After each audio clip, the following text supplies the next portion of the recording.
Hello everyone, I'm Brandon with Lenovo and I'm here today with the ThinkStation E32 Tower Workstation.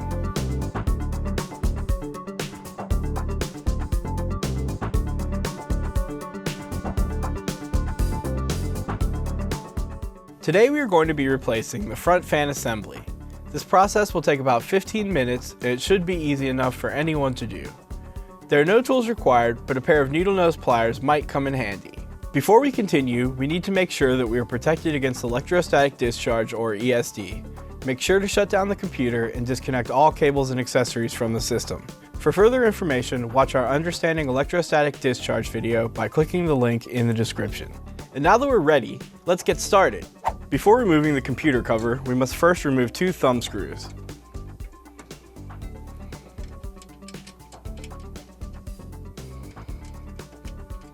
Then we're going to press the release button, slide the cover towards the rear of the system, and remove it.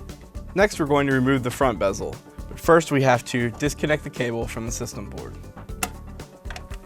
Next we're going to press outward on the 3 clips to release them.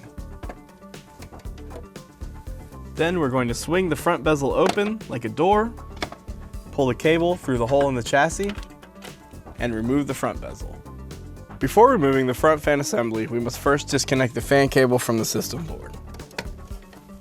Now we're going to reach into the system and hold the fan while we stretch the rubber grommets until they're thin enough to fit through the holes in the chassis.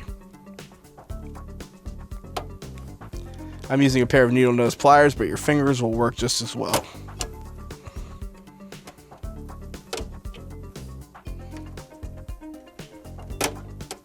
Then we're going to lift the fan up and out of the system. And here we have our replacement front fan assembly. Now we're going to place the fan into the chassis using the rubber grommets and holes for alignment. Then I'm going to stretch the grommets until they can fit through the holes.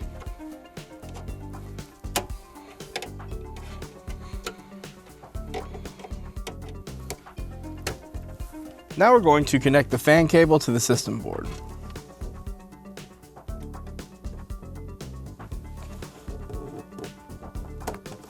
Now we're going to feed the cable through the hole in the chassis. And we want to assure that the hinges on the bezel are aligned with the holes in the chassis. Once we have those lined up, we can close the front bezel like a door and apply pressure until the clips lock it into place. Now we're going to connect the cable to the system board. When replacing the cover, it is important that the tabs on the inside of the cover line up with the holes in the chassis. Then once you have those lined up, you just slide the cover towards the front of the system.